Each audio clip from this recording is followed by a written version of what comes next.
தந்தை மகன் தூயாவியாரின் பெயராலே ஆமேன். ஆண்டவர்களோடு இருப்பாராக, ஆன்மாவோடும் இருப்பாராக. தூய மார்க் எழுதிய பரிசுத்த நற்செய்தி வாசகம். ஆண்டவரே மாட்சி உமக்கே. பிரிவு 16 இறைவார்த்தைகள் 15 முடிய. அக்காலத்தில் இயேசு 11 தோன்றி உலகெங்கும் சென்று படைப்பெருக்கெல்லாம் அச்செய்தியை பறைசாற்றுங்கள். நம்பிக்கை கொண்டு திருமலுக்கு பெறுவோர் மீட்பு பெறுவர், நம்பிக்கையற்றவரோ தண்டனை தீர்ப்பு பெறுவர். நம்பிக்கை கொண்டோர் பின்வரும் அடையாளங்களை செய்வர். அவர்கள் என் பெயரால் பேய்களை ஓட்டுவர், புதிய மொழிகளை பேசுவர், பாம்புகளை தம் கையால் பிடிப்பர், கொல்லும் நஞ்சை குடைத்தாலும் அது அவர்களுக்கு தீங்கிழைக்காது, அவர்கள் உடல்நலமற்றோர் மீது கைகளை வைக்க அவர்கள் குணமடைவர் என்று கூறினார். இவ்வாறு அவர்களோடு பேசிய பின்பு ஆண்டவர் இயேசு விண்ணேற்றம் அடைந்து கடவுளின் வலப்புறம் அமர்ந்தார். அவர்கள் புறப்பட்டு சென்று எங்கும் நற்செய்தி பறைசாற்றினர். ஆண்டவரும் உடனே செயல்பட்டு நிகழ்ந்த அடையாளங்களால் அவருடைய வார்த்தையை உறுதிப்படுத்தினார். இது வாழ்வு தரும் கிறிஸ்துவின் நற்செய்தி. கிறிஸ்துவே உமக்கு புகழ். கிறிஸ்து இயேசுவுக்குள் பிரியமான சகோதர சகோதரிகளே, அன்னையின் பக்தர்களே, இந்த பாஸ்கா கால இந்த 3ஆம் வார இந்த சனிக்கிழமையிலே, அதுவும் இந்த ஏப்ரல் மாதத்துடைய இந்த 25ஆம் நாள், நம்முடைய தாயாம் திரு அவை அக்களிப்போடு பெரு மகிழ்வோடு ஒத்தமிழ் நற்செய்தியாளர்கள் ஒருவரான தூய மார்க்கு நற்செய்தியாளருடைய பெரு விழாவை இன்றைய நாளிலே கொண்டாட நமக்கு இன்றைக்கு அழைப்பு கொடுக்கின்றது.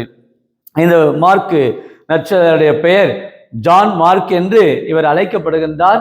புதிய ஏற்பாட்டு இந்த நூல்களிலே பார்க்கிற பொழுது மற்றும் பவுலடியாருடைய கடிதங்களிலே நாம் பார்க்கிற பொழுது இவரை யோவான் மார்க் என்று குறிப்பிடுகின்றார்கள். இவர் ராயப்பருடைய சிலராக வாழ்ந்திருக்கின்றார். முதலாக தன்னுடைய பவுலடியாருடைய சிலராகவும் இவர் இருந்திருக்கிறார். அவர் இயேசுடைய இந்த 12 திருத்தூதர்களோடு இவர் இல்லை. காரணம், இவர் அதற்கு பிறகுதான் இவர் வருகின்றார். இவருடைய வாழ்விலே பவுலடியாரை சந்திக்கின்றார். இவருடைய அந்த பவுலுடைய தூதரைக்கும் பயனிலே இந்த 2வது தூதரை பயணத்திலே இவர் பங்கெடுக்கவில்லை. என்னவென்று காரணம் என்றால், அந்த பம்பிலியா இந்த பகுதியிலேயே ஒரு முரண்பாடான ஒரு சூழ்நிலை இங்கு ஏற்படுகிறது. அதனால் பவுல் என்ன செய்கிறார் என்றால், சீலாவை அழைத்து சென்று விடுகிறார். பர்னபா மார்க்குவை அழைத்து சென்று இவர்கள் பணியாற்றுகிறார்கள், நற்செய்தி அறிவிக்கின்றார்கள். இவ்வாறாக மார்க்கு நற்செய்தியாளருடைய விழாவை கொண்டாடக்கூடிய இந்த நாளிலே இது துன்பங்களின் நற்செய்தி என்று அழைக்கப்படுகிறது.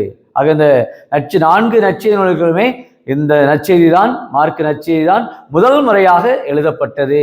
யூதர் அல்லாத பிற இனத்து மக்களுக்காக இந்த நம்பிக்கை ஊட்டக்கூடிய வகையிலே இயேசுவே மெஸ்ஸியா என்றும் இயேசுவே நமக்கு வாழ்வு கொடுப்பவர் என்றும் நாம் ஒவ்வொருவரும் வெளிப்பட இந்த நற்செய்தியானது எழுதப்பட்டிருக்கிறது.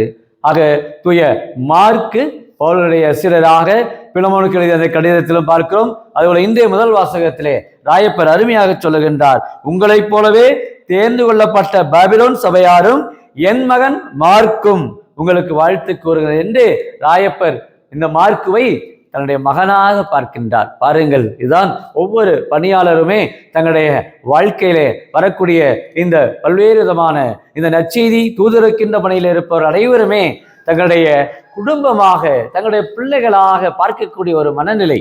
ஆக இந்த தூய மார்க்கு நற்செய்தியுடைய விழாவை சிறப்பிக்கின்ற நமக்கு 3 சிந்தனைகளை ஆண்டவர் இந்த நாளிலே சிந்திக்க நமக்கு அழைப்பு கொடுக்கின்றார். இதை சனிக்கிழமை தேவமாதாவுக்கு இந்த நாளை நாம் ஒப்புக் கொடுக்கிறோம்.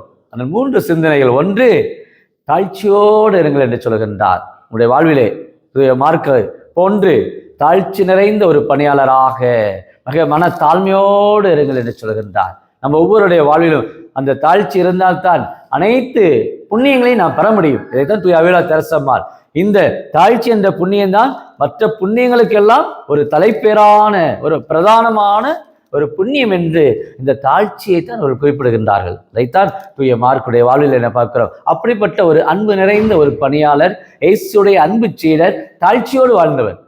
2வதாக இயேசுடைய இந்த இறை வார்த்தை பகுதியை நாம் சிந்திக்கின்ற பொழுது இந்த மார்க்குடைய வாழ்விலே கவலைப்பட வேண்டாம் என்று குறிப்பிடுகின்றார். எவரும் கவலைப்பட வேண்டாம்.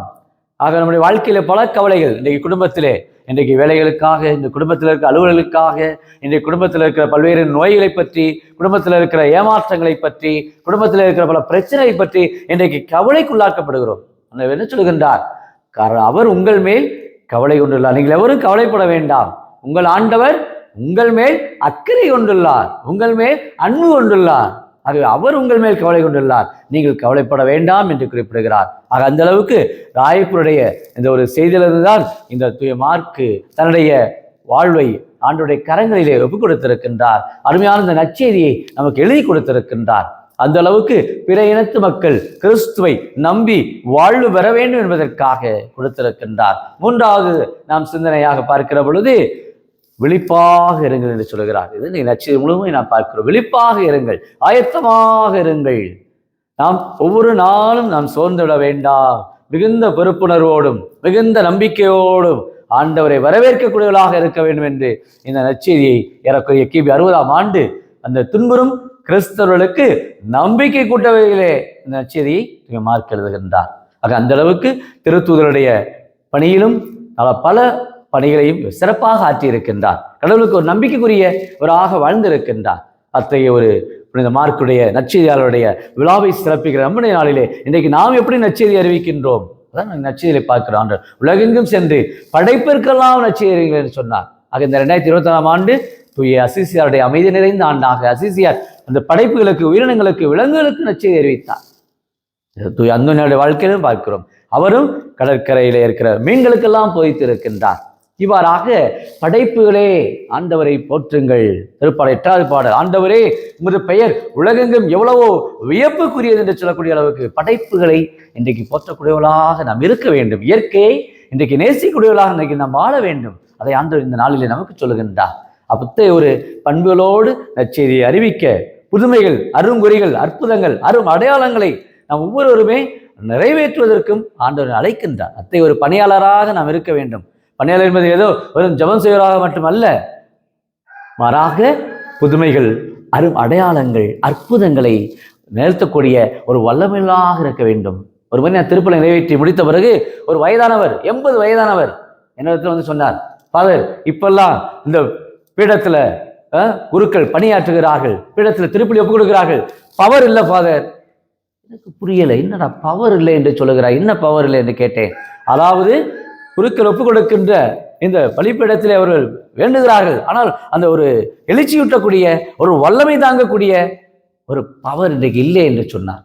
பாருங்கள், இதுதான் இன்றைய நம்முடைய வாழ்க்கையிலே அந்த அளவுக்கு இயேசுவோடு நாம் உடனிருப்பவர்களாக, இயேசுவை அறிபவர்களாக, இயேசுவை நம்முடைய ஆழ் மனதிலே கொண்டிருப்பவர்களாக, இயேசுவே மீட்பர் என்பதை அந்த உலகத்துக்கு பறைசாற்ற ஒவ்வொரு பணியாளருமே ஆண்டவரிடத்திலே ஒரு வல்லமை நிறைந்தவர்களாக இருக்க வேண்டும். அதைத்தான் முதல்வர் சொல்கிறார், கடவுளிடத்திலே வல்லமை நிறைந்த அவருடைய கரத்தின்கீழ் உங்களை தாழ்த்துங்கள் என்று சொல்லுகிறார். கடவுளுடைய வல்லமை நிறைந்த கரத்திலே, அவருடைய அந்த வலது கரத்திலே நாம் அர்ப்பணிக்கிற பொழுது ஆண்டவர் நம்மை வல்லமைகளாக, அற்புதங்களை இன்றைக்கு நிகழ்த்தக்கூடியவர்களாக நம்மை ஆண்டவர் நிச்சயம் மாற்றுவார்.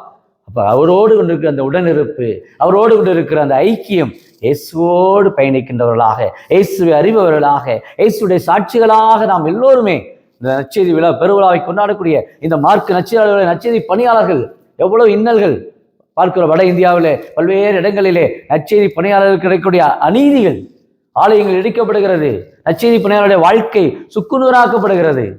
சிந்திப்போம், ஜெபிப்போமாக.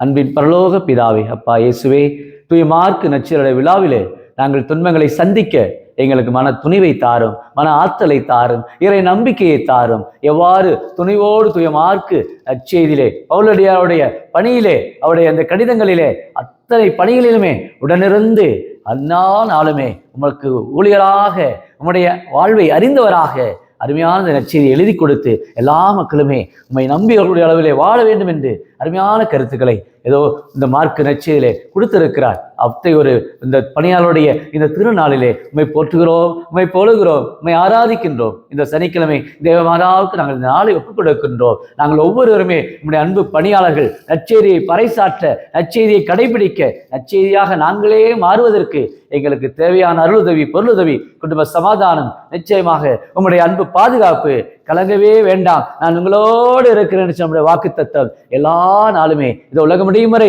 என்னாலும் நான் உங்களோடு இருக்கிறேன் என்று சொன்ன நம்முடைய வாக்கு தத்தம் இன்னைக்கு அநேக குடும்பங்களுக்கு மன அமைதியும் சமாதானமும் ஒற்றுமை தந்து ஆசீர்வதிக்கும்படி கிறிஸ்து வழியாக மன்றாடுகிறோம்.